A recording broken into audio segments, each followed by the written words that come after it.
ખેતરમાં પાક ઉગાડવાની જગ્યાએ જો નશાનો કારોબાર થાય તો સવાલ ઊભા થાય છે। બનાસકાંઠાના કાંકરેજ તાલુકામાં એક ગામમાં પણ કંઈક આવું જ સામે આવ્યું છે।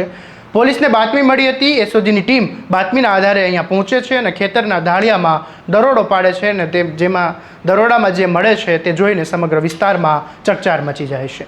944 ગ્રામથી વધુ અફીણનો જથ્થો અને લાખો રૂપિયાનો મુદ્દામાલ એક શખ્સની ધરપકડને હવે સવાલ એ છે કે આ અફીણ આવ્યું ક્યાંથી, કોને પહોંચાડવાનું હતું અને આ કાળા કારોબાર પાછળ કોણ સંકળાયેલું છે, શું છે સમગ્ર મામલો, આવો વિગતે વાત કરીએ આ અહેવાલમાં। નમસ્કાર, હું છું આસિફ કાદરી અને સ્વમાન સાથે તમારું સ્વાગત છે। બનાસકાંઠા જિલ્લામાં નશાના કાળા કારોબાર સામે એસઓજીને મોટી સફળતા મળી છે। કાંકરેજ તાલુકાના રવાણિયા ગામમાં દરોડો પાડીને પોલીસે 944.10 ગ્રામ અફીણનો જથ્થો ઝડપી પાડ્યો છે। આ કાર્યવાહી બાદ સમગ્ર વિસ્તારમાં ચકચાર મચી ગઈ છે। પોલીસને બાતમી મળી હતી કે રવિયાણા ગામમાં રહેતા અમરા કરશન પટેલ પોતાના ખેતરના ધાડિયામાં અફીણનો જથ્થો છુપાવીને રાખ્યો છે। બાતમી મળતા જ એસઓજીની ટીમ પંચ અને સાક્ષીઓની હાજરીમાં સ્થળ પર દરોડો પાડે છે અને તપાસ દરમિયાન ખેતરના ધાડિયામાંથી 944.10 ગ્રામ અફીણ મળી આવે છે।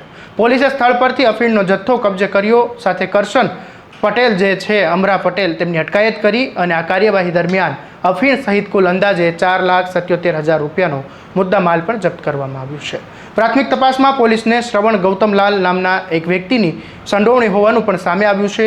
તેની વિરુદ્ધ પણ એનડીપીએસ એક્ટ હેઠળ ગુનો નોંધીને કાયદેસરની કાર્યવાહી હાથ ધરવામાં આવી છે। પોલીસે એ દિશામાં પણ તપાસ કરી રહી છે કે આ અફીણનો જથ્થો ક્યાંથી લાવવામાં આવ્યો હતો, શું આ એકમાત્ર સંગ્રહ છે કે રાખવા માટે આવ્યો હતો કે પછી અન્ય જિલ્લામાં પણ સપ્લાય કરવાનો હતો। આ સમગ્ર નેટવર્કમાં બીજા કેટલા લોકો સંડોવાયેલા છે તે તમામ મુદ્દાઓની તપાસ શરૂ કરવામાં આવી રહી છે। પોલીસ આરોપીના મોબાઈલ નંબર, સંપર્કો અને તેમની હિલચાલ પર તપાસ કરી રહી છે। સાથે જ છેલ્લા કેટલાય સમયથી તેઓ નશાના ધંધા સાથે જોડાયેલા હતા, કેમ કે અગાઉ પણ આવા કોઈ કારોબારમાં સંડોવાયેલા હતા કે નહીં તે અંગે પણ માહિતી એકત્ર કરવા પોલીસ કામ કરી રહી છે। ગુજરાતમાં છેલ્લા કેટલાક સમયથી નશાનો જે કાળો કારોબાર છે તેની સામે પોલીસ સતત કાર્યવાહી કરી રહી છે। એક પછી એક દરોડા અને જપ્તી વચ્ચે હવે બનાસકાંઠામાં થયેલી આ કાર્યવાહી પણ મહત્વની માનવામાં આવી રહી છે।